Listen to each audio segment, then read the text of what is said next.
রাত 12টা পেরিয়ে গেছে। স্টেশনে আমি একাই দাঁড়িয়ে। হঠাৎ দেখি দূর থেকে একটি ট্রেন আসছে না। স্টেশনে কোনো ঘোষণা নেই, তবু ট্রেনটা থামলো। একজন বৃদ্ধ নামলো ট্রেন থেকে, চোখে অদ্ভুত শূন্যতা। তুমি কি আমাকে দেখছো? আমি কথা বলতে পারছিলাম না, গলা শুকিয়ে যাচ্ছিল। এখানে কেউ কাউকে দেখে না। ঠিক তখনই দেখি স্টেশনটা কেমন বদলে যাচ্ছে।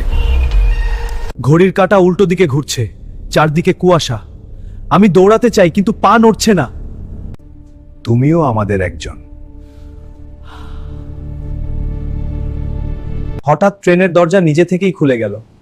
ভেতরে দেখি সব যাত্রী আমার মতোই চুপচাপ। একবার উঠলে আর ফেরা যায় না। ট্রেনটা ধীরে ধীরে চলতে শুরু করলো। স্টেশনটা অদৃশ্য হয়ে গেল, সব অন্ধকার। শেষবার মনে হলো আমি আসলে কবে মারা গেছি। পরদিন সকালে খবর বেরোল, এই স্টেশনে আর কেউ নামেনি।